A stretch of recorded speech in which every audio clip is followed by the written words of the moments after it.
Assalamualaikum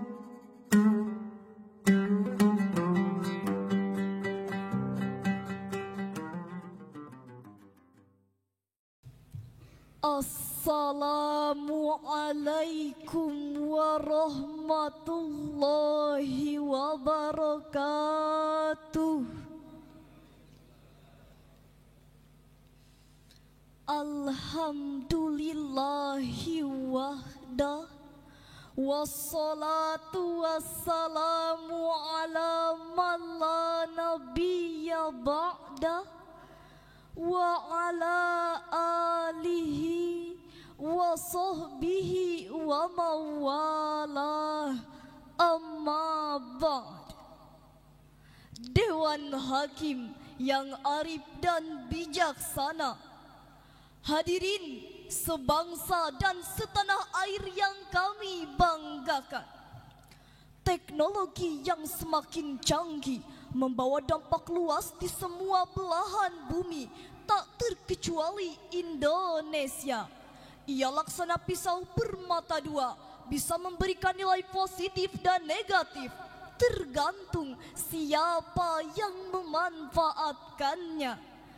Teknologi informasi misalnya bisa menjadi media pembentukan karakter terpuji atau al-ahlakul karimah, dan bisa menjadi media dekadensi moral atau al-ahlakul madhmumah, khususnya bagi generasi milenial.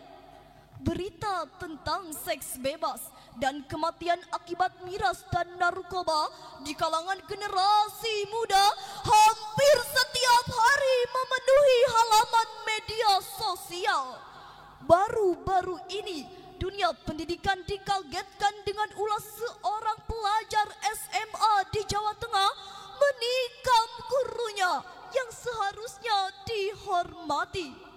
Kita menjerit prihatin melihat karakter generasi muda kita yang telah jauh dari nilai-nilai Al-Quran.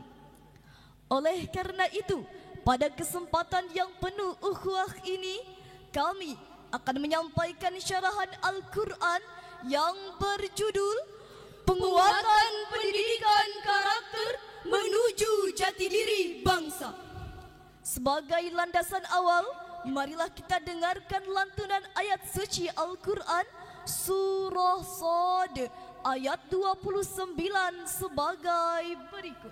A'udzu billahi minasy syaithanir rajim.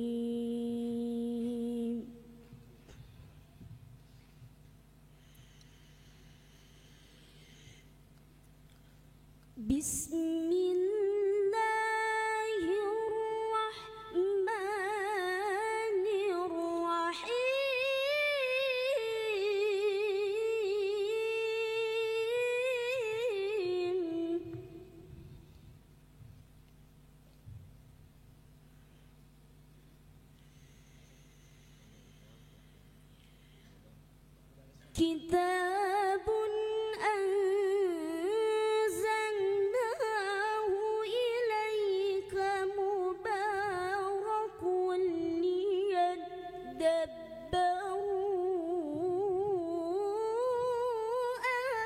ayatih.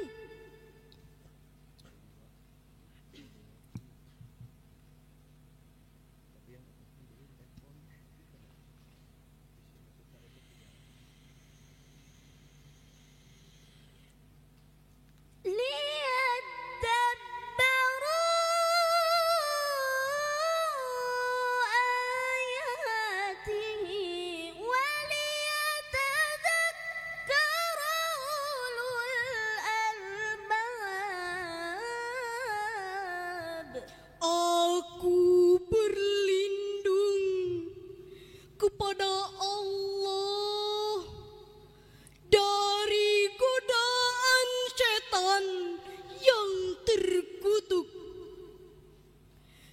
Ini adalah kitab yang kami turunkan kepadamu, penuh berkah, supaya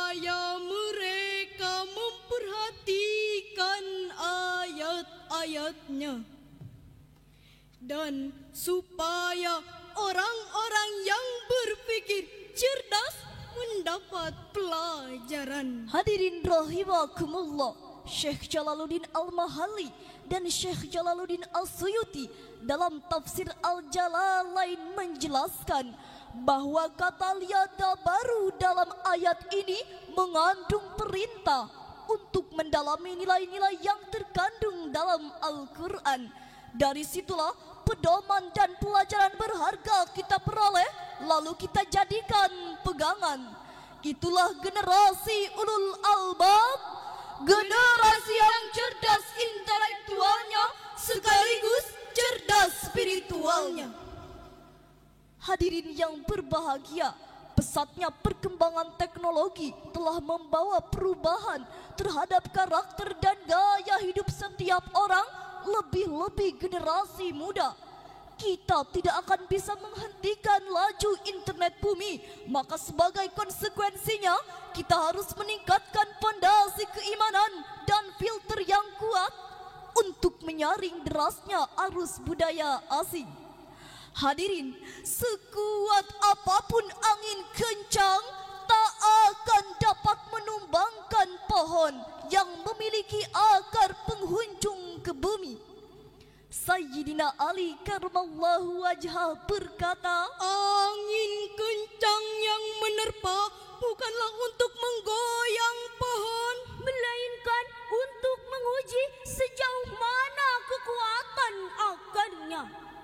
Hadirin yang berbahagia, kita juga prihatin atas sejumlah peristiwa yang terjadi di kalangan generasi kita yang mencerminkan rusaknya karakter mereka. Antara lain, pertama, kasus narkoba.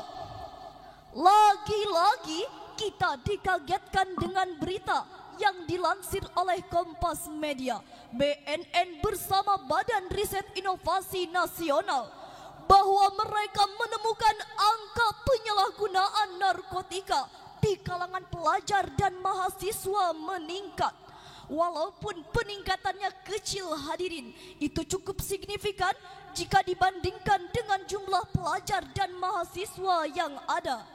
Mau dibawa kemana negeri kita ini jika kita semua tidak menyingsingkan lengan baju untuk berperang melawan narkoba?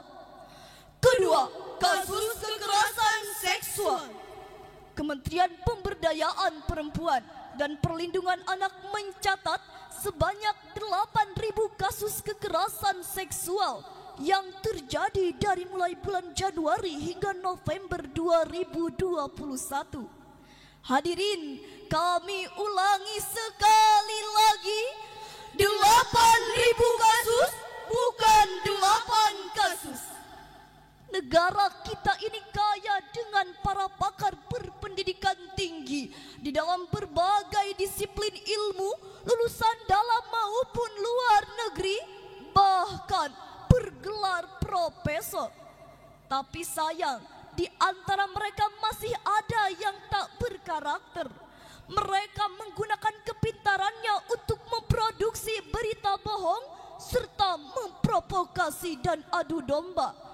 Bahkan hadirin, orang yang selama ini kita kagumi keilmuannya, beliau yang berteriak lantang melarang korupsi, ternyata tertangkap KPK karena kasus korupsi. Mereka berorasi, berjuang atas nama rakyat, tapi ujung-ujungnya merampas hak rakyat. Oleh karena itu, marilah kita belajar dari sejarah Cina.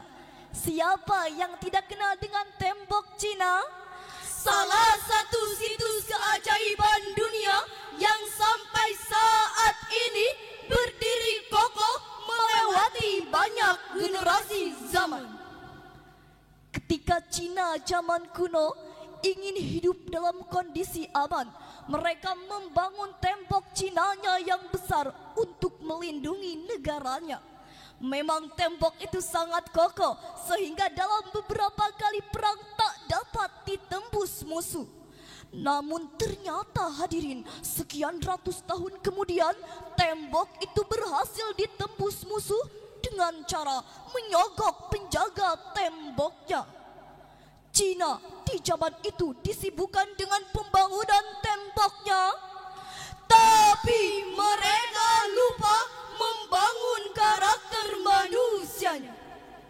Lantas timbullah pertanyaan hadirin, apa yang harus kita lakukan untuk menyelamatkan generasi kita dari karakter perusak masa depan bangsa? Sekali lagi, marilah kita dengarkan pesan cerdas ilahi dalam Al-Quran Surah Al-Ahzab ayat 21 sebagai berikut. لقد كان لكم في رسول الله أسوة حسنة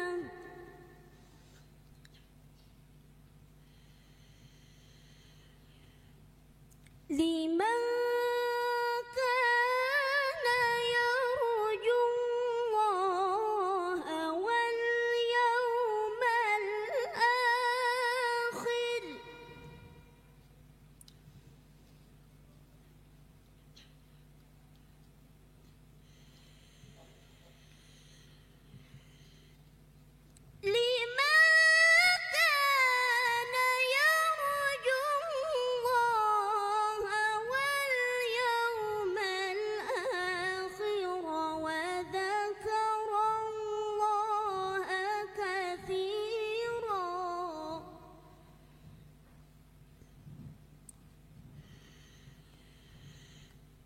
لمن كان يرجو الله واليوم الآخر وذكر الله كثيرا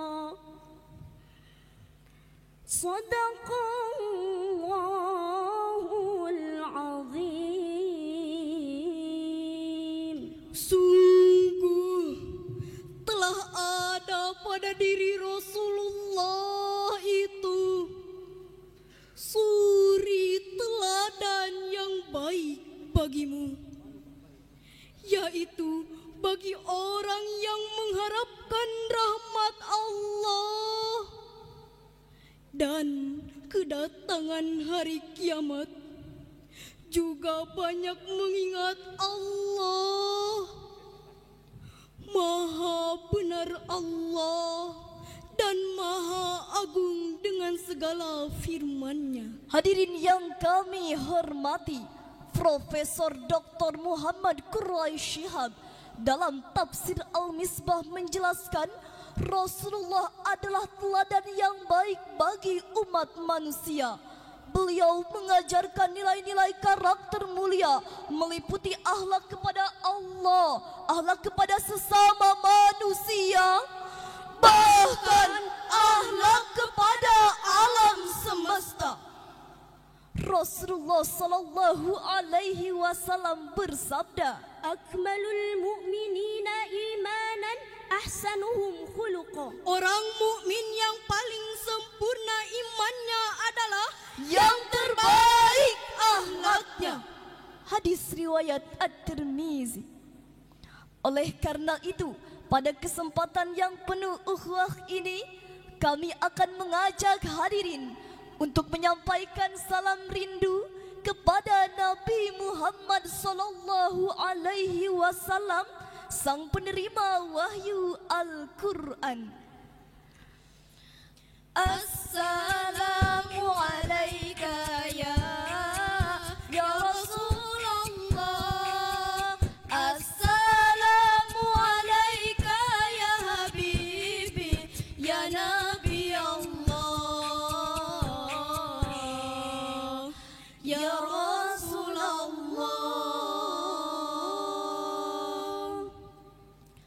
Rasulullah bersabda, Adabani Rabbi fa ahsana ta'dibi. Tuhanku mendidikku, maka sungguh baik hasil pendidikanku. Hadis riwayat Ibnu Mas'ud dalam Al-Jami' As-Saghir. Dalam hal ini, kita patut acungi jempol untuk program Kemenag Republik Indonesia, yaitu Gerakan Maghrib Mengaji. Dengan harapan agar masyarakat kita aktif mengkaji Al-Quran serta mengamalkannya di dalam kehidupan sehari-hari. Kami yakin hadirin, jika Al-Quran sudah menjadi tuntunan aktivitas kehidupan, maka siapapun orangnya, apapun profesinya, ia akan menjadi orang yang baik. Hadirin, dari syarahan yang telah kami sampaikan, dapatlah kita ambil kesimpulan. Pertama, masa depan bangsa ditentukan oleh generasi yang berkarakter. Dan yang kedua, untuk membentuk karakter tersebut tidak ada pilihan lain selain kembali kepada Al-Quran serta keteladanan Rasulullah sallallahu alaihi wasallam. Bunga melati mekar di taman, Harum baunya dan menawan. Mendidik generasi berkarakter dan beriman, maka Al-Quran harus jadi pedoman.